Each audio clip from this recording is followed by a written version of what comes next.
Bonjour. Aujourd'hui, nous accueillons le Père Jean-Marc Barrault, théologien, qui vient de publier un livre intitulé Jean-Paul II, le saint de la nouvelle évangélisation. Père Barrault, bonjour. Bonjour et merci de m'accueillir. Je vous remercie. Alors, vous pouvez nous montrer rapidement la couverture de ce livre que vous venez de publier.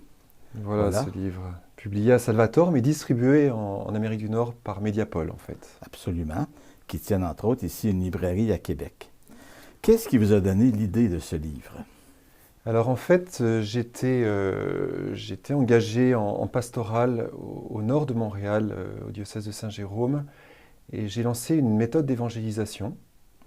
Et après avoir expérimenté cette méthode durant plus de 3 ans, en fait, j'ai senti le besoin de prendre un peu de recul et de réfléchir sur le contenu pastoral de ce qu'est la nouvelle évangélisation.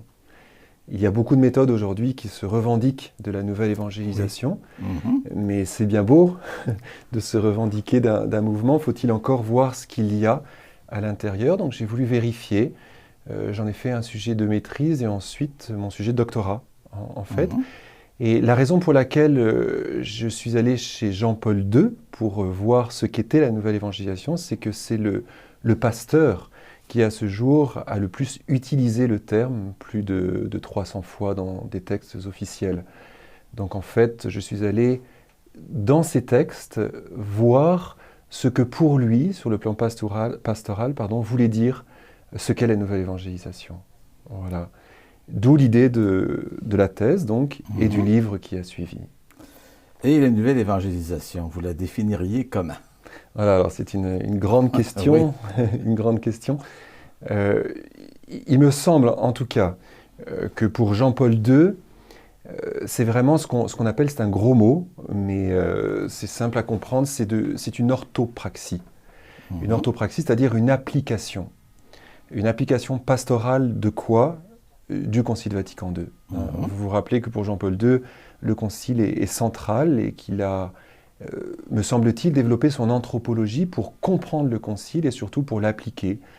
Et la nouvelle évangélisation, essentiellement, est cette prétention, parce que ce n'est pas si facile que cela, d'appliquer le contenu pastoral du Concile Vatican II. Alors, ceci dit, le livre, il est structuré en fait en 4 parties. Ces 4 parties sont indissociables et ensemble définissent, je pense, ce qu'est l'archétype théologique et pastoral de la nouvelle évangélisation. Alors c'est intéressant parce que on n'est pas obligé pour réfléchir sur la nouvelle évangélisation d'aller voir Jean-Paul II, mais l'archétype proposé dans cet ouvrage, je pense, est extrêmement pertinent pour les méthodes de nouvelle évangélisation d'aujourd'hui, pour ceux et celles qui se disent de la nouvelle évangélisation. Alors, quel est cet archétype? Le premier chapitre, qui correspond donc au premier point de cet archétype, c'est Evangelii Nunciandi, du pape Paul VI. Voilà. Qui, Jean-Paul II le regarde sous l'angle, encore une fois, de l'orthopraxie, c'est-à-dire de l'application de cette exhortation de Paul VI.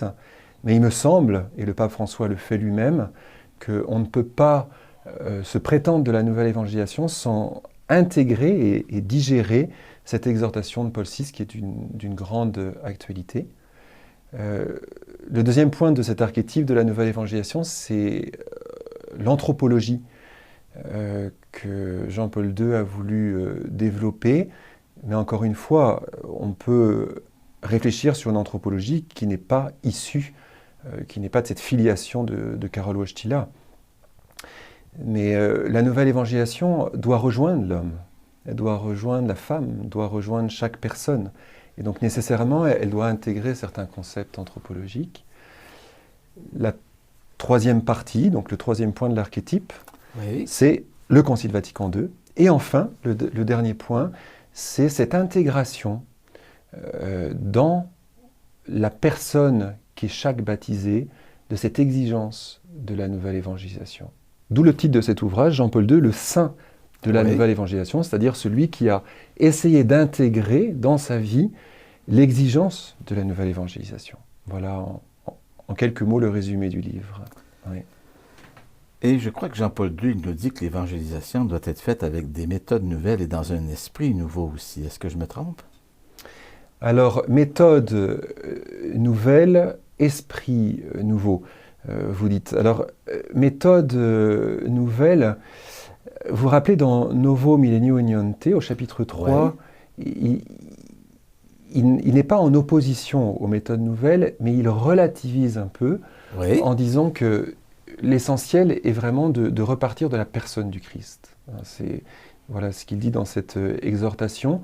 Donc au-delà de la méthodologie, au-delà de la méthode, il y a cette exigence de se resituer face au Christ, qui lui va insuffler pour l'Église aujourd'hui dans son rapport à la postmodernité des mouvements, des attitudes qui sont d'après moi plus que des méthodes.